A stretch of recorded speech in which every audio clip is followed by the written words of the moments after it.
വെളിപ്പാട് പുസ്തക പഠനം പാർട്ട് നമ്പർ 15. ദൈവനാമം മഹത്വപ്പെടുമാറാകട്ടെ.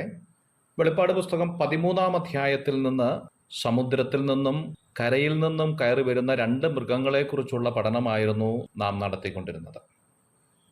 14-ാം അധ്യായത്തിലേക്ക് വരുമ്പോൾ, പിന്നെ ഞാൻ സിയോൻ മലയിൽ കുഞ്ഞാടും അവനോടുകൂടി നെറ്റിയിൽ അവൻ്റെ നാമവും പിതാവിൻ്റെ നാമവും എഴുതിയിരിക്കുന്ന 144,000 പേരും നിൽക്കുന്നത് കണ്ടു. പെരുവെള്ളത്തിൻ്റെ ഇരച്ചിൽ പോലെയും വലിയൊരു ഇടിമുഴക്കം പോലെയും സ്വർഗത്തിൽ നിന്നൊരു ഘോഷം കേട്ടു. സിയോൻ മലയിലെ 144,000 പേരെക്കുറിച്ച് വിവരിക്കുന്ന ഭാഗമാണ് നാം ഇപ്പോൾ വായിച്ചത്. മഹാപീഡന കാലത്ത് 2 പ്രവാചകന്മാരുടെ പ്രസംഗത്തിലും മറ്റും അന്തിക്രിസ്തുവിനോട് എതിർത്തിട്ട് മഹാകഷ്ടങ്ങളിലൂടെ രക്ഷിക്കപ്പെട്ടു വന്നവരാണ് ഈ 144,000 പേർ. ഇവർ സഹസ്രാബ്ദ വാഴ്ചയിൽ സഭയോട് ഒരുമിച്ച് വാഴുന്നവരാണ് എന്ന് ചിന്തിക്കുന്നവരുണ്ട്. എന്തായാലും അന്തിക്രിസ്തുവിൻ്റെ പ്രലോഭനത്തിൽ വഴങ്ങിപ്പോകാതെ എതിർത്ത് നിന്നവരാണ് എന്നതിൽ സംശയമില്ല. മഹാകഷ്ടത്തിലൂടെ അത് മുഖാന്തരം അവർ കടന്നു പോകേണ്ടതായിട്ട് വന്നു. 14-ാം അധ്യായത്തിലെ പ്രഖ്യാപനം എന്താണ് എന്ന് ചോദിച്ചാൽ, 1-ാം ദൂതൻ്റെ പ്രഖ്യാപനം എന്നാണ് കാണാൻ സാധിക്കുന്നത്. ദൂതൻ്റെ സുവിശേഷത്തെക്കുറിച്ചാണ് 14-ാം അധ്യായത്തിൽ പറയുന്നത്. ആദ്യമായി ദൂതൻ സുവിശേഷം അറിയിച്ചത് ലൂക്കോസിന്റെ സുവിശേഷം 2-ാം അധ്യായം 10-ാം വാക്യത്തിലാണ്. കർത്താവിൻ്റെ ജനന വാർത്തയായിരുന്നു അത്. ഒടുവിലായി അറിയിക്കുന്നത് വെളിപ്പാട് പുസ്തകം 14-ാം അധ്യായത്തിൻ്റെ 6-ാമത്തെ വാക്യത്തിലാണ്. വേറൊരു ദൂതൻ ആകാശമധ്യേ പറക്കുന്നത് ഞാൻ കണ്ടു. ഭൂവാസികളായ സകല ജാതികളെയും ഗോത്രവും ഭാഷയും വംശവുമായവരോട് അറിയിപ്പാൻ അവൻ്റെ പക്കൽ ഒരു നിത്യസുവിശേഷം ഉണ്ടായിരുന്നു എന്ന് വായിക്കുന്നു. കൃപയുടെ സുവിശേഷം പറയാൻ ദൂതന് അധികാരമില്ല എന്നുള്ളതാണ്. അത് നമ്മെയാണ് ഏൽപ്പിച്ചിരിക്കുന്നത് എന്ന് അറിയുമ്പോൾ എത്ര അത്ഭുതകരമായി തോന്നുന്നു. കൊർന്നില്യോസിന് സുവിശേഷം കേൾക്കാൻ ദൂതനെ അല്ല ദൈവം അയച്ചത്, മറിച്ച് പത്രോസിനെ തന്നെ വിളിച്ച് സുവിശേഷം കേൾക്കേണ്ടത് ആവശ്യമായിരുന്നു. അപ്പോസ്തലപ്രവൃത്തി 10-ാം അധ്യായത്തിൻ്റെ 3 മുതലുള്ള വാക്യങ്ങൾ അതാണ് കാണുന്നത്.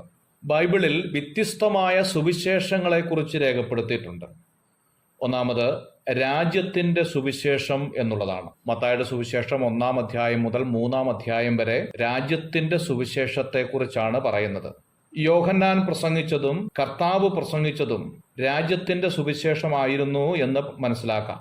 ലൂക്കോസിന്റെ സുവിശേഷം 10-ാം അധ്യായം 1 മുതൽ 6 വരെയുള്ള ഭാഗത്ത് 70 ശിഷ്യന്മാരെ കർത്താവ് അയക്കുന്നതായി കാണുന്നുണ്ട്. ഇത് രാജ്യത്തിൻ്റെ സുവിശേഷം അറിയിക്കാൻ വേണ്ടിയാണ് എന്ന് മനസ്സിലാക്കാം. രണ്ടാമത് കൃപയുടെ സുവിശേഷം എന്നുള്ളതാണ്. അപ്പോസ്തല പ്രവൃത്തി 20-ാം അധ്യായം 24-ാമത്തെ വാക്യത്തിൽ യാതൊരുവിധ പ്രവൃത്തിയും കൂടാതെ രക്ഷിക്കപ്പെടുന്ന സുവിശേഷത്തെയാണ് കൃപയുടെ സുവിശേഷം എന്നതുകൊണ്ട് അർത്ഥമാക്കുന്നത്.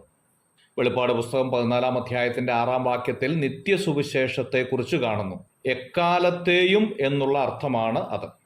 ഗലാത്യ ലേഖനം 1-ാം അധ്യായം 6-ാം വാക്യത്തിൽ വേറൊരു സുവിശേഷം എന്ന പേരിലാണ്. എന്ന് പറഞ്ഞാൽ അപ്പോസ്തലനായിരിക്കുന്ന പൗലോസും ശിഷ്യന്മാരും അറിയിച്ചതായ സുവിശേഷത്തിന് നേരെ ഘടകവിരുദ്ധമായ പഠിപ്പിക്കൽ എന്ന അർത്ഥമാണ് വേറെ ഒരു സുവിശേഷം എന്നതുകൊണ്ട് അർത്ഥമാക്കുന്നത്. ഇങ്ങനെ 4 സുവിശേഷത്തെക്കുറിച്ചാണ് തിരുവെഴുത്തിൽ പഠിക്കാൻ സാധിക്കുന്നത്.